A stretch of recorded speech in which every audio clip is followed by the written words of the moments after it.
Hello everyone, welcome back to Vitiligo Talks. If you are new here, then welcome to my channel. Today's video is all about cryptocurrency for beginners. Bitcoin, Dogecoin, Ethereum, XRP, blockchain. Everyone is talking about cryptocurrency and it's a hot topic right now. It's very hot in here. It's very hot in this room. But what are they actually talking about? This is my guide for beginners who want to know what is cryptocurrency and is it worth getting into. This video is for informational purposes only and is not financial advice. I am going to break this video down into three parts. Part 1 is what is Bitcoin, part 2 how cryptocurrencies in general work, and part 3 are cryptocurrencies legit and are they actually safe? What is Bitcoin? There are hundreds of cryptocurrencies out there. Now everyone has heard about Bitcoin. Bitcoin is the original cryptocurrency. You know, an original gangster. And has been around for a very long time. I am old now, Frodo. I remember back in the day when Kanye West got paid in Bitcoin rather than money, physical money, and he accepted it. Little did he know how well Bitcoin was going to do. But I hear you asking, what is cryptocurrency? Now cryptocurrency is broken down into a further 4 parts. So number 1, it's virtual currency. Number 2, it's based on a ledger. Number 3, it is decentralized. And number 4, it's secured by cryptography. Now I will be going into detail of every single one of these, but let's go into the first one. But before we can understand what is virtual currency, we need to understand where currency actually originated from. Money, money, money, money! So back in the days before money, if you wanted to buy an item, for example a dog, and you had a surplus amount of sheep, you could trade your sheep in for a dog, but that's if the other person actually wanted your sheep in the first place. £1,000, deal or no deal? No deal, Thank you. Now this trade usually never happened or gained any traction. This is where money came along in the form of precious metals like copper, silver and gold. You could trade your copper, silver or gold for the dog rather than bartering with your sheep. With this precious metal in your pocket, the physical coins which have been given a value, you can go and trade these coins in for something that you actually want to buy.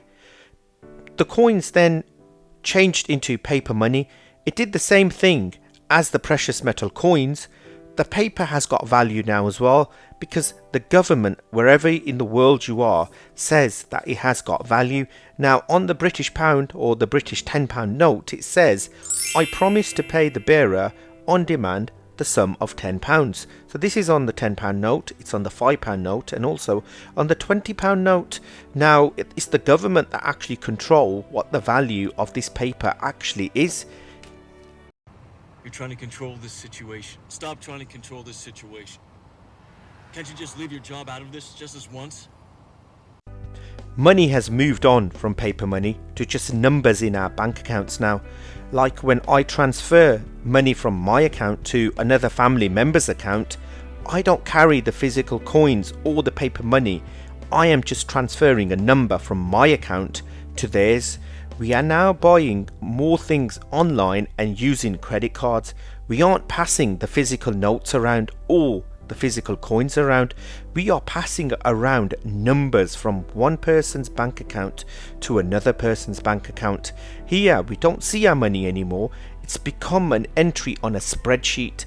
My bank would keep a spreadsheet of the money leaving my account, and my family member's bank account would update their spreadsheet to show that there has been a deposit in their bank.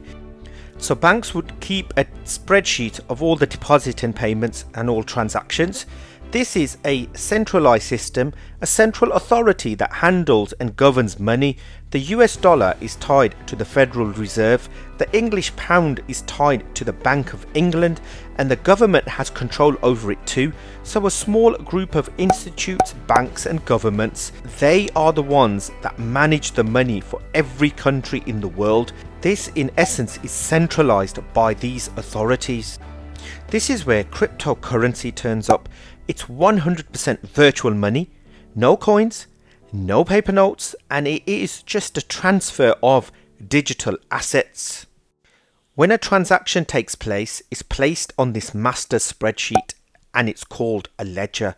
But rather than having one copy, there are many copies of these ledgers all around the world, and anyone who is part of the network has one.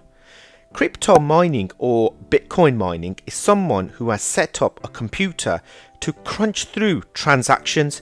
They have a copy of the ledger on their system and it's constantly being updated. There are over 1 million Bitcoin miners around the world. So why are people dedicating their time to Bitcoin mining? Well, in essence, no one does anything for free. Taxation without representation, brother. Nothing's free in this world. You're lucky. If you dedicate your time to do this, then you get some Bitcoin as compensation for your time and effort. Let me give you an example. If I go and buy something for 2 Bitcoins, which is a lot of money in this day and age, That's a lot of money. I wish I got those 2 Bitcoins when it first started, but hindsight is a wonderful thing. The spreadsheets all around the world will get updated with this transaction. And this is what we mean when we say it's decentralized. There is no bank or government that is in control of this master spreadsheet. Every single person in the world can have a copy of this master spreadsheet if they want to. With Bitcoin, there are 1 million people around the world, as I stated earlier on their computers with a copy of this master spreadsheet. There is software running constantly to check that the master spreadsheet is legit and is actually the same as every other master spreadsheet on the network. If you want to hack or tamper with this spreadsheet, you can't do it, as there are millions of people with the correct version of the spreadsheet, and the system checks for these anomalies. Computer says no. Governments and banks can't get involved either, as it's decentralized and managed by millions of computers around the world. On to our third point, are cryptocurrencies safe? Now, cryptography, mathematics and computer science going hand in hand. Cryptography is how all of our communications are encrypted. For example, sending messages on WhatsApp or iMessage on iPhones.